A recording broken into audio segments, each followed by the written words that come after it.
Husband వదిన call చేసి మరిది గారు నీతో ఇలా ఇలా ఉంటాడమ్మా చెల్లి, ఒక ఎక్స్పీరియన్స్ చేస్తే మనం ఎలా ఒకరికి ఓపెన్ గా చెప్తామో అంతలా చెప్పింది సార్. మా బావగారు వాళ్ళ బెడ్రూమ్ లో మా హస్బెండ్ వాళ్ళ వదిన ఉండడం నేను కళ్ళతో చూసాను సార్. మీ బావగారికి ఎంతవరకు తెలిసి వ్యవహారం అతనికి పూర్తిగా తెలుసా? ఇంట్లో అందరికీ తెలుసు సార్. మా అందరికీ మామయ్య తెలుసా? గారికి, అత్తయ్య గారికి, బావ గారికి అందరికీ తెలుసు సార్. వాళ్ళ వదినతో నిజంగా ఆ వ్యవహారం నడిపిస్తే కనుక ఆ ట్రయాంగిల్ లవ్ స్టోరీ అలాగే కంటిన్యూ అవనియండి. మధ్యలో నిన్నెందుకు తీసుకొచ్చారు? నిన్నెందుకు బలి చేశారు అసలు? అది లవ్ కాదు సార్, అది ఒక రకమైన అదేలే. కామం అన్నమాట. మా ఇంటి చుట్టూ తిరిగి మీరు నన్ను పెళ్లి చేసుకున్నారు, నా జీవితం నాశనం చేశారు మీరు. మీ వదిన మీరు మీ వదినాల రూమ్ లో బెడ్రూమ్ లో మీరు నేను చూడలేదు, అది అబద్ధం అని మీరు చెప్పండి. వదిన మరదలు కూర్చొని మాట్లాడుకోరా సార్ చదువుగా ఫ్యామిలీలో? మీ అంత చనువుగా నేను ఇగో ఇట్లాగా మంచాల మీద ఉంటారని నాకు ఇప్పుడే అర్థమైంది. బాబు కూడా పుట్టాడంట రీసెంట్ గా, అది ఎవరి వల్ల బాబు పుట్టాడు పుట్టాడు? ఎవరికి తెలుసు? ఎవరికి పుట్టారేంటి? ఏమాట బుద్ధిందా బుద్ధి లేదా అసలు నీకు?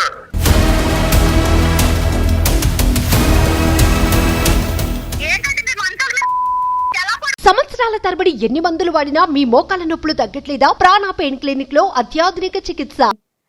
మీరు మెయిల్ చేశారు, డాక్టర్ గారితో మాట్లాడాను, డిస్కస్ చేశాను మీ విషయం. మరి మీరు కూడా ఒకసారి మాట్లాడతారా? నాతో పాటు డాక్టర్ గారు కూడా స్టూడియోలో ఉన్నారు. మాట్లాడతాను మేడం. ఎస్, దేవి అండి, ఉయ్యూరు నుంచి. దేవి నమస్తే అమ్మా. నమస్తే సార్. ఎంతమ్మా వయసు? సార్ నా వయసు 23 సంవత్సరాలు సార్. ఏంటమ్మా ఏ మ్యాటర్ గురించి మాట్లాడటం చేశారు? నాకు చిన్నప్పటి నుంచి పేరెంట్స్ లేరు, చిన్నప్పుడు చనిపోయారు. 10 years ఏజ్ ఉన్నప్పుడే. అయితే మా మేనత్త గారు నన్ను డిగ్రీ వరకు చదివించారు సార్ కష్టపడి. చుట్టాలందరూ కూడా మమ్మల్ని చాలా బాగా చూడలేదు, ఇంకా నాన్నగారు అమ్మగారు చనిపోయాక. ఓకే. ఇంకా ఆమె దగ్గరికి తీసుకుని మమ్మల్ని చూశారు. అన్నదమ్ములు ఎవరు లేరు? అక్క చెల్లి గాని? నాకు నేను ఒక్కదాన్నే సార్. ఒక్కదాన్ని? అమ్మ వాళ్ళు. మ్మ్. అవును సార్. ఏ వయసు నుంచి మేనత్ దగ్గర ఉన్నావమ్మా? సార్ నేను 12-13 సంవత్సరాల దగ్గర నుంచి ఉన్నాను సార్. అప్పుడు ఇద్దరు అమ్మగారు నాన్నగారు కూడా చనిపోయారు సార్. Okay okay. చెప్పమ్మా దేవి. చెప్పమ్మా. అయితే మా మేనత్త గారు ఒక సంబంధం చూసి పెళ్లి చేశారు సార్. అంటే మా ఇంటికి వచ్చి మరి నన్ను చూసుకుని కావాలి ఈ అమ్మాయి కావాలని చెప్పి ఒక 1 month 2 months వరకు తిరిగి నన్నే కావాలని కోరుకుని వాళ్ళు చేసుకున్నారు సార్ మ్యారేజ్. ఓకే అమ్మా. కట్నం కూడా ఏం తీసుకోలేదు. వాళ్ళు కొంచెం బాగా రిచ్ పీపుల్, బాగా అంటే కొంచెం బాగా ఫైనాన్షియల్ మొత్తం కంప్లీట్ సెటిల్డ్. ఓకే. నువ్వేం చదువుకున్నావమ్మా? నేను డిగ్రీ చదువుకున్నాను సార్. ఎవరుంటారో అతనితో పాటు? ఉమ్మడి కుటుంబం? ఉమ్మడి కుటుంబం సార్, అందరూ కలిసి ఉంటాము. పెళ్లికి ముందు మాట్లాడేవమ్మా అబ్బాయితో ఒక నిర్ణయం తీసుకునే ముందు? మాట్లాడాను సార్. మాకు పెళ్లికి కూడా పెద్ద టైం ఏమీ లేదు సార్. ఓన్లీ ఒక 1 month సార్. వాళ్ళు ఎమ్మటే చూసుకున్నారు. అదే మంత్ లో పెళ్లి చూపులు, ఎంగేజ్మెంట్ అన్ని సంబంధించిన అన్ని అయిపోయినాయి సార్. నువ్వు మొత్తం మేనత్ మీద భారం వేసి బాగుందిలే ఆవిడ కరెక్టే నిర్ణయం తీసుకుంటది కాబట్టి అన్నట్టుగా నువ్వు వెళ్ళావు. మరి నన్ను చిన్నప్పటి నుంచి పేరెంట్స్ లేకపోయినా పెంచి చూసుకున్నారు కదా సార్. మేనత్ ఎప్పుడు బాగానే చూసుకుందామా నిన్ను? నన్ను మేనత్ గారు బాగానే చూసుకున్నారు సార్. సంతోషం. Okay okay. తనకున్న దాంట్లోనే పెంచి పెద్ద చేసి అన్ని చూసుకున్నారు. వాళ్ళ పిల్లలతో పాటు సమానంగా చూసుకున్నారు సార్. వాళ్ళకి కూడా పిల్లలు ఉన్నారా? అత్తయ్య కూడా ఉన్నారు సార్, చిన్న వాళ్ళు నాకన్నా ఏజ్ లో. ఓకే అమ్మా. నీకు అంతకు ముందు ఎన్ని సంబంధాలు వచ్చినాయి అమ్మా? ఇది ఒకటే ఫస్ట్ సంబంధమే ఎస్ అని చెప్పారా? అంతకు ముందు వేరే ఆ సంబంధం అయితే ఇదే ఫస్ట్ వచ్చింది సార్. వాళ్ళు బాగా ఎంక్వైరీ చేసుకుని అన్ని గమనించుకుని మీ దాకా అన్ని వచ్చారు? చూసుకొని, నా దాకా వచ్చి అంతా ఎంక్వైరీ చేసుకుని మా మేనత్తో మాట్లాడి ఇళ్ళ పక్కన వాళ్ళతో మాట్లాడి ఒప్పించుకుని కావాలి అని చెప్పి చేసుకున్నారు సార్. Okay okay. పెళ్లి బాగా జరిగిందమ్మా? వాళ్ళు 10 లక్షల వరకు ఖర్చు పెట్టుకుని చేసుకున్నారు సార్. వాళ్ళ రేంజ్ కి తగ్గట్టుగా వాళ్ళ రేంజ్ కి తగినట్టుగా. అవును. ఇప్పుడు ఏంటమ్మా సమస్య ఏంటి దేవి? నన్ను పెళ్లి చేసుకుని తీసుకుని వెళ్ళి ఒక మాట అన్నాడు. ఏంటంటే మా వదినికి పిల్లలు ఉంటే నేను అసలు పెళ్లే చేసుకోకపోయేవాడిని.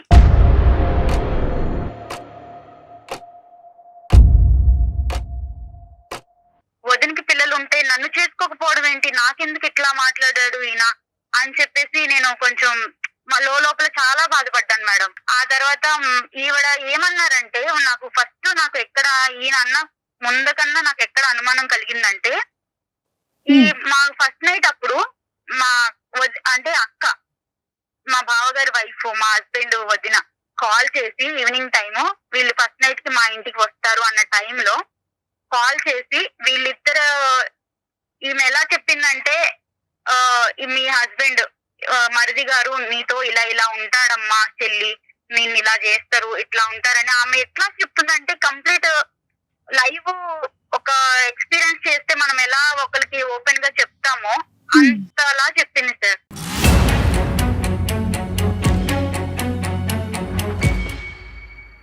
నా భర్త ఎలా అనేది ఆమెకి ఎలా తెలుసు, ఇలా చెప్పడం ఏంటి అనేది నన్ను బాగా చెలించేసింది. లోపలికి నేను చాలా ఫీల్ అయిపోయాను. వాళ్ళకి పిల్లలు లేరమ్మా? పిల్లలు లేరు సార్. ఇక్కడ పాయింట్ అక్కడే స్టార్ట్ అయింది సార్. వీళ్ళకి పెళ్లి, మా ఆయన నన్ను పెళ్లి చేసుకోవడానికి ఎంత రీజన్ అది కూడా ఆమెకి పిల్లలు లేకపోవడమే సార్.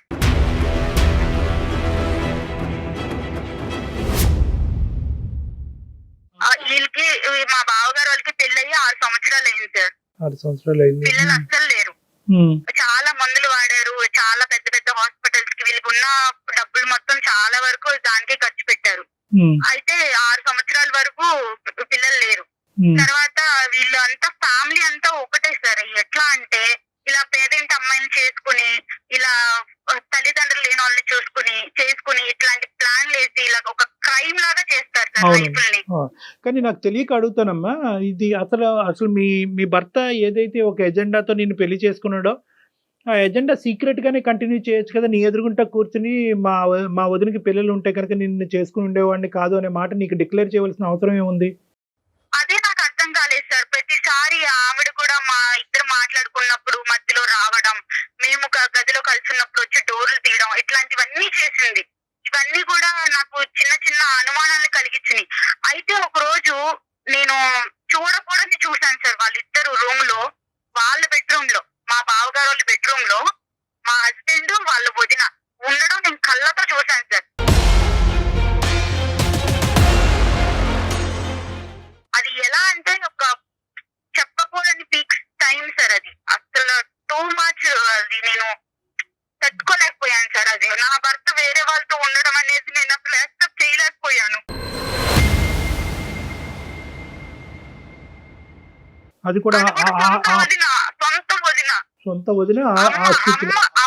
అమ్మ తర్వాత అమ్మ ఎవరైనా ఉన్నారంటే వదిన కదా సార్. మీ బావగారికి ఎంతవరకు తెలిసి వ్యవహారం అతనికి పూర్తిగా తెలుసా? ఇంట్లో అందరికీ తెలుసు సార్. అందరికీ తెలుసా? గారికి, అత్తయ్య గారికి, బావ గారికి అందరికీ తెలుసు సార్.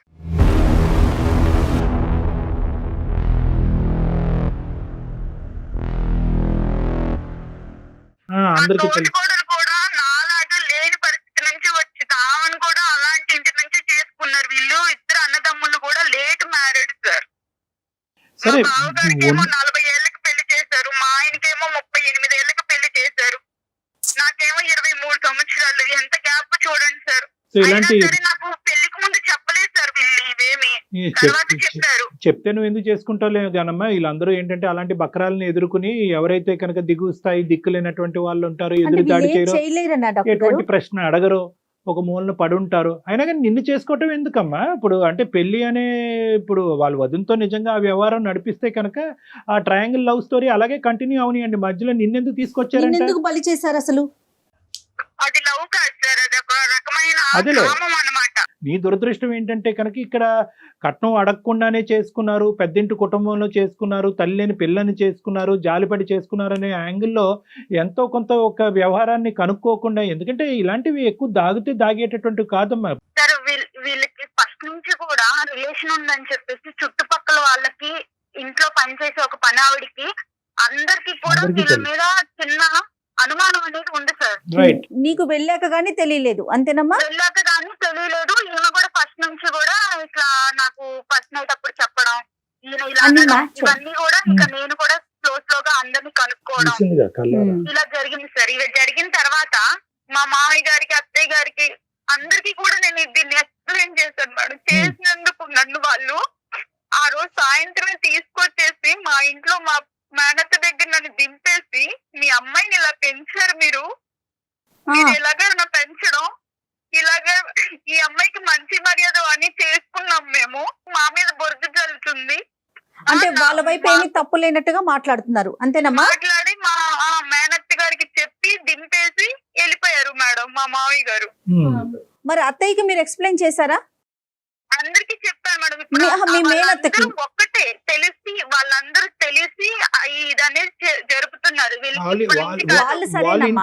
వాళ్ళ ఇంట్లో ఇదంతా కూడా ఒక ఆనవాయితీ, ఒక అలవాటు, ఒక వ్యవహారం అమ్మా. అది ఆ కల్చర్ అలా అయిపోయింది. ఇక్కడ దురదృష్టం ఏంటంటే ఏదైతే నీ లూప్ లోంచే వచ్చినటువంటి ఆ పెద్ద ఆడపిల్ల కూడా ఇంకా వాతావరణానికి అడ్జస్ట్ అయిపోయింది.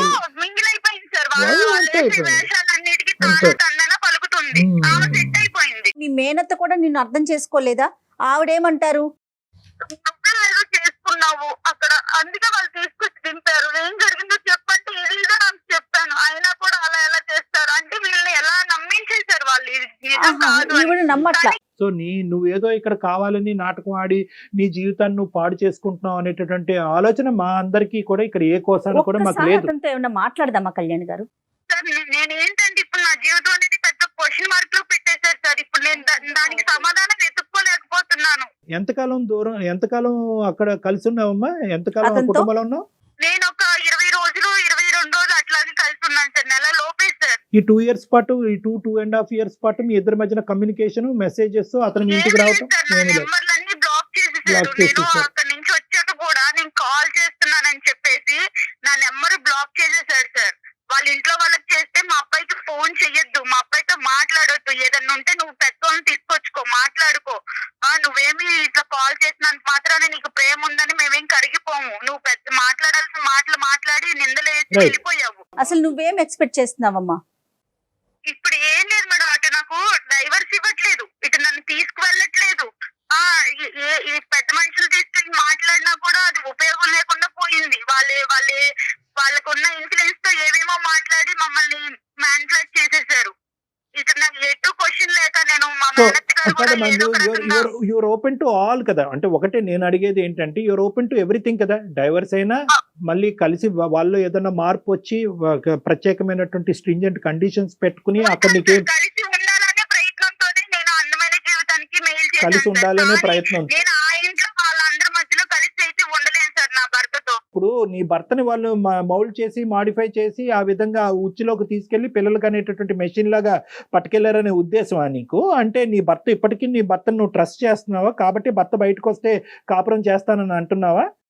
అవును సార్, అవును సార్. ఆ కుటుంబంలో వ్యక్తే కదా నీ భర్త కూడా. నువ్వు కుటుంబాన్ని వేరు చేయండి, నా భర్తను తీసుకురండి అంటున్నావు.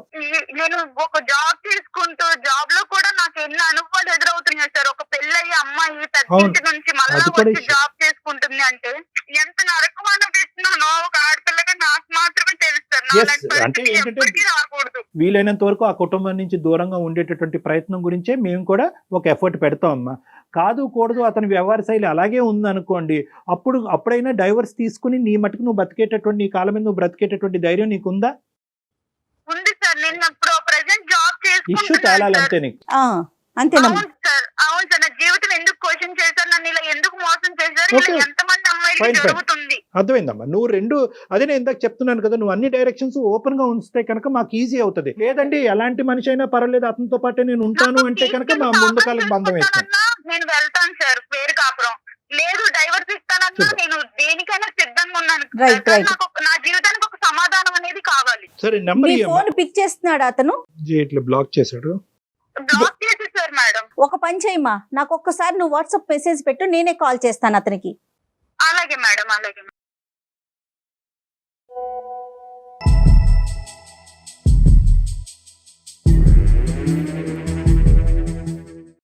హలో హలో, సుధీర్ అండి? అవునండి.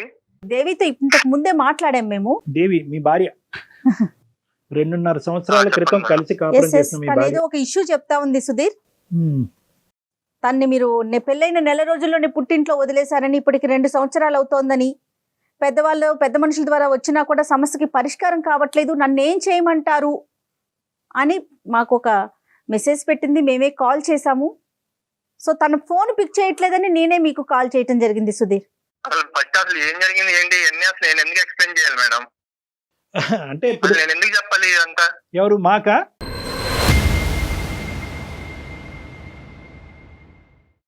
అసలు ఎందుకు చెప్పాలి సార్? అసలు మీరేదో ఫోన్ చేసి ఒక ఇలా మీ అందమైన జీవితం నుంచి కాల్ చేస్తున్నాము, ఇలా మీ వైఫ్ కాల్ చేసి మీ అన్ని చెప్పి మీరు నాకు కాల్ చేసి ఇవన్నీ అసలు నేను ఎందుకు చెప్పాలి సార్ మీకు? ఇప్పుడు ఆ అమ్మాయి మాటని వినేసి మేము అవునా అమ్మాయి ఇలా చేసే అమ్మాయి అని చెప్పి కొట్టలేదు. లేదమ్మా, ఆ అబ్బాయి వర్జన్ కూడా మేము వినాలి. ఆ అబ్బాయి పడేటటువంటి బాధ ఏంటి అనేది మాకు అర్థం అవ్వాలి అంటే కనుక ఆ అబ్బాయి నెంబర్ ఉందంటే కనుక నెంబర్ ఎత్తట్లేదండి అంటే కనుక సరే మేము ట్రై చేసుకుని రిక్వెస్ట్ చేసుకుంటాం అనేటటువంటి ఉద్దేశంతో నీకు కలపటం జరిగిందే కానీ నిన్ను ఇబ్బంది పెట్టే ఉద్దేశం కాదు నాన్న. అది కూడా నువ్వు దయచేసి అర్థం చేసుకోవాలి. మీరు ఇబ్బంది పెడుతున్నారని కాదు సార్, పెళ్ళైన కాడి నుంచి ఇబ్బంది పెడతానే ఉంటాను. ఎలాంటి ఇబ్బంది పెట్టింది? ఎవరు ఇబ్బంది పెట్టారు చెప్పండి? ఎవరిని ఇబ్బంది పెట్టారు నీకు తెలీదా? ఎవరిని ఇబ్బంది పెట్టారు నీకు తెలీదా? మీరు నన్ను ఇబ్బంది పెట్టి నన్ను కావాలి మా ఇంటి చుట్టూ తిరిగి మీరు నన్ను పెళ్లి చేసుకున్నారు. నా జీవితం నాశనం చేశారు మీరు.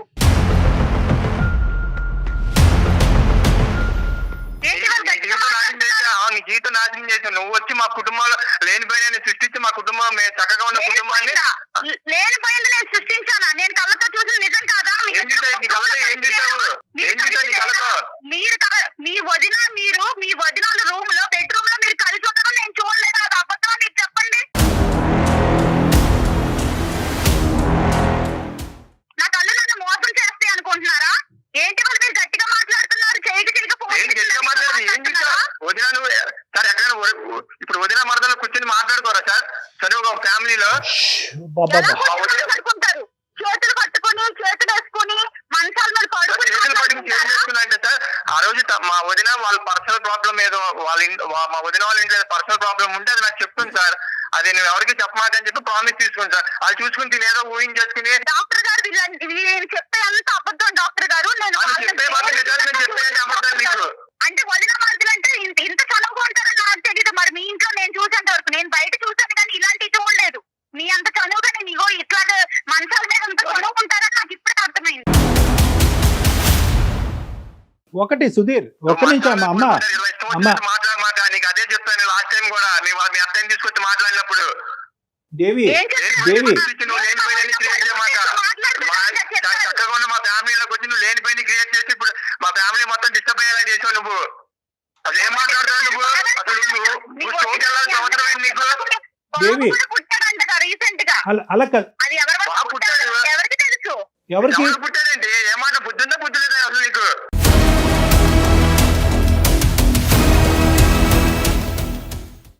నాకు బుద్ధి బాగానే ఉంది. మీకు బుద్ధి లేని పనులు చేశారు కాబట్టి నన్ను మా ఇంటికి మీరు తీసుకొచ్చి దింపేశారు. నాకు నేనే రాలేదు నా కాపురాన్ని పాడు చేసుకుని.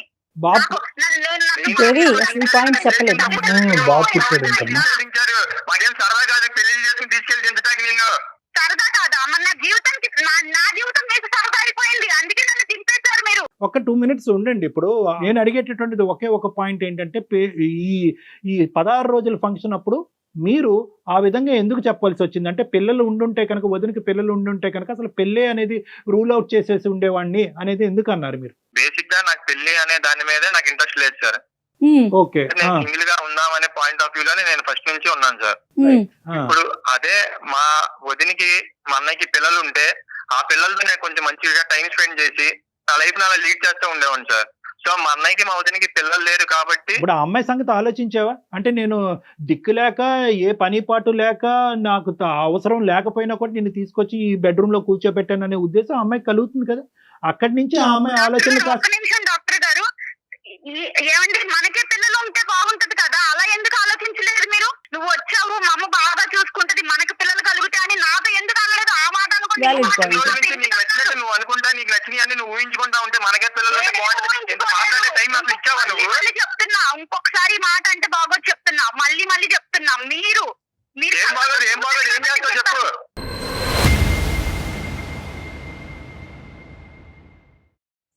మాట్లాడితే బాగోదు అంట. నువ్వు వచ్చాక కూర్చుని ఏమంటే మీరు ఆ రోజు ఇలా అన్నారు ఎందుకు అన్నారు ఏంటి దాని ఉద్దేశం ఏంటని నువ్వు అడిగావా నన్ను? మా మేనత్తను తీసుకుని పెద్ద మనుషులు తీసుకుని నేను వచ్చాను కదా, మీరు అప్పుడేం చేశారు? అప్పుడు మాకు ఈ పిల్లొద్దు అలా వద్దు ఇలా వద్దు అని మాట్లాడారు కదా, అలా మాట్లాడుకున్నా. అవును నువ్వు ఇలా కట్టుకదలనుకుని కుటుంబంలో అందరి మధ్య సవాళ్ళు చూపిస్తావు నాకేం తెలుసు, అందుకే వద్దని చెప్పాను. సృష్టించలేదు డాక్టర్ గారు, ఇదేమి నేను క్రియేట్ చేసి మాట్లాడట్లేదు డాక్టర్ గారు. నేను చూశాను మీరు అబద్ధాలు చెప్పొద్దండి. ఇక్కడ ఏంటంటే ఫైనల్ గా ఒకటేనమ్మా, 3 సంవత్సరాలు చూసారంటావు. ఏంటంటే మీరు మంచాల మీద పడుకోలేదా? ఎలా పడుకున్నారు? నేను చూడండి పిచ్చి పిచ్చిగా మాట్లాడమని చెప్తున్నా దేవి. ఇష్టం వచ్చినట్టు సృష్టించమాట నువ్వు చెప్తున్నా.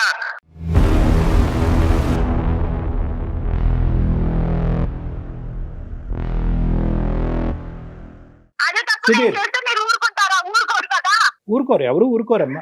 అలా కదమ్మా, ఇవన్నీ కాదు అమ్మా. ఒకటి, at the end of the day నువ్వు మాకు ఈమెయిల్ పంపించడానికి ప్రధానమైనటువంటి కారణం ఏంటంటే, ఇన్ని లోపాలు ఉండేటటువంటి కుటుంబంలో నా భర్త ఇవన్నీ ఉన్నా కూడా నేను చూడకూడనటువంటి సిచ్యువేషన్ నా భర్త వాళ్ళ వదినతో చూసినా కూడా ఈరోజు నా భర్త అంగీకరించి బయటకు వస్తే కనుక అతనితో పాటు నేను ఉండటానికి రెడీ అని నువ్వు అంటున్నావు.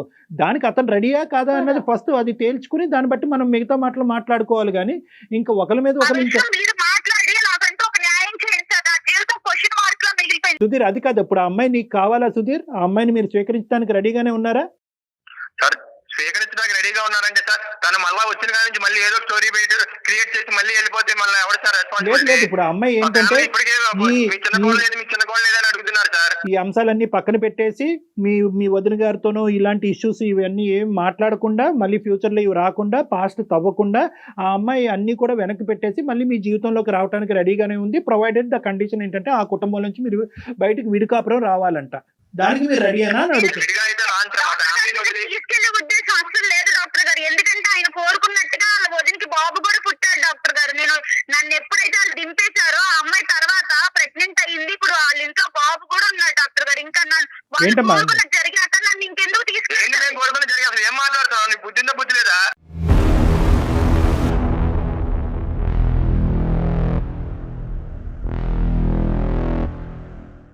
పొద్దున న్యూసెన్స్ ఏంటి సార్ మాది ఇక్కడ?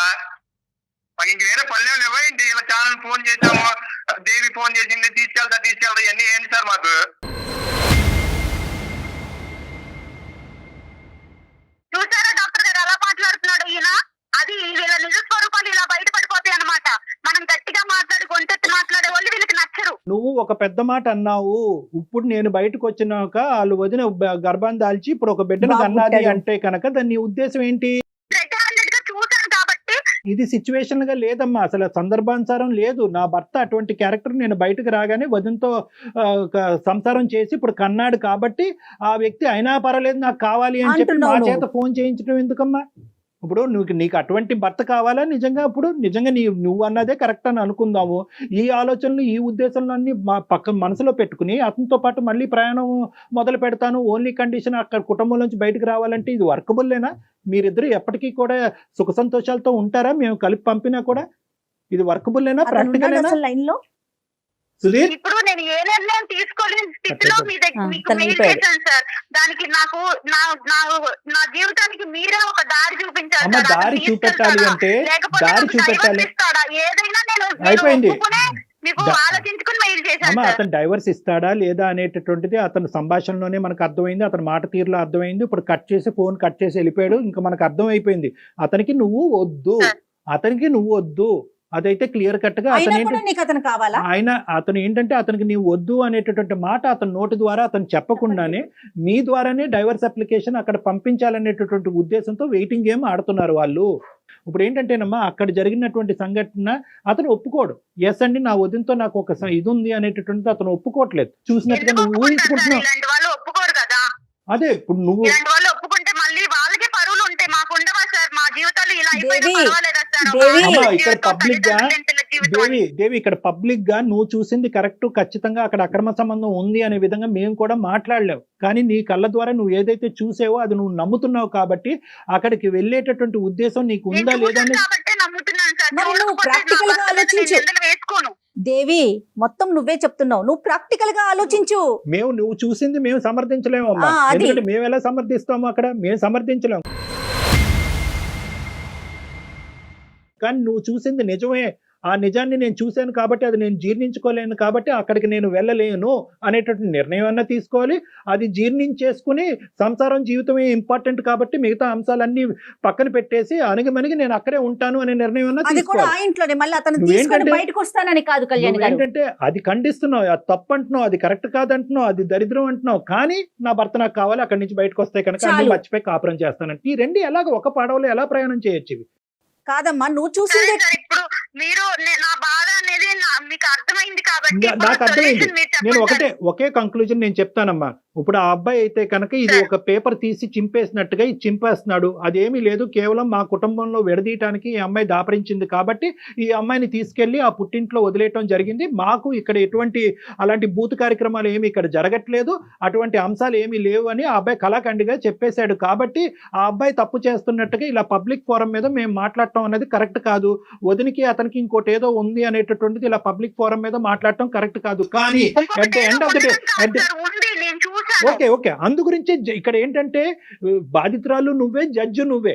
అదే నేను అంటున్నాను, బాధితురాలు నువ్వే, జడ్జి నువ్వే. నువ్వు కొద్దిగా ఓపెన్ మైండ్ సెట్ లో ఉండాలి. నువ్వు ఎంత ఇంప్రాక్టికల్ గా ఆలోచిస్తున్నావు అనే ఓపెన్ మైండ్ సెట్ తో నువ్వు ఉంటే కనుక నీ నిర్ణయం నువ్వే తీసుకోవచ్చు.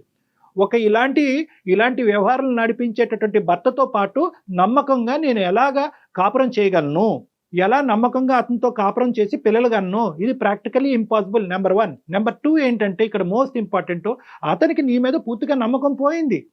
అతను నీ మీద నమ్మకం ఏమి లేదు. ఈ అమ్మాయి డాక్టర్ గారు ప్రేమ పోయింది, చచ్చిపోయింది. అతను ఒకటే ఉద్దేశం ఏంటంటే నేను అయిష్టంగా బలవంతంగా పెళ్లి చేసుకున్నాను. అయితే ఏంటయిందంటే కనుక కొద్దిగైనా కాంప్రమైజ్ అయ్యి నేను చెప్పేటటువంటి మాట విని నా లెక్క ప్రకారం ఉండేటటువంటి వ్యక్తిగా వచ్చుంటే కనుక నేను స్వీకరించేవాడిని.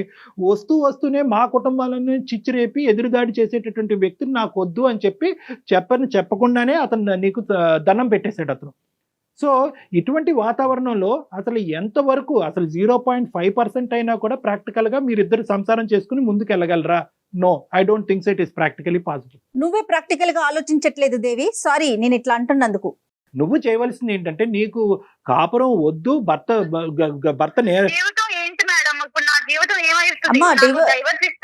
ఫస్ట్ నువ్వు లీగల్ అడ్వైస్ తీసుకో. మీ తరపు నుంచి మీరే డైవర్స్ తీసుకునేటటువంటి ప్రయత్నం చేయండి. ఒక లీగల్ నోటీస్ అనేది వాళ్ళకి పంపించండి, అన్ని సర్దుమనుగవు. నీ జాబ్ నువ్వు చేసుకో, నీ కాళ్ళ మీద నువ్వు నిలబడే ప్రయత్నం చేయి. ఇప్పుడు నీ క్లారిటీ వచ్చింది కాబట్టి, ఇంతవరకు నువ్వు ఒక కన్ఫ్యూజన్ లో ఉన్నావు కాబట్టి ఇప్పుడు నీ తెలిసింది వాళ్ళ నిజ స్వరూపం అనేది ఫోన్ కాల్ బాగా క్లియర్ గా అర్థమైంది.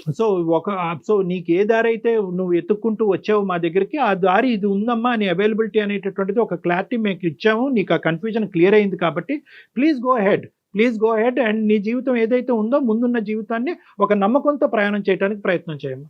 ఎవ్వరు మనతో తోడు రారు అమ్మా దేవి, మనకి మనమే ధైర్యంగా ఉండాలి. Okay madam, okay, thank you. Good luck అమ్మా, all the best. She's confused. నిదానంగా ఆలోచించుకుంటే తనకి ఒక క్లారిటీ వస్తుందండి. రైట్ కళ్యాణ్ గారు, నమస్తే. Thank you. 22 సంవత్సరాలుగా విజయవంతంగా కామర్స్ విద్యను అందిస్తున్న విద్యా సంస్థ మాస్టర్ మైండ్స్.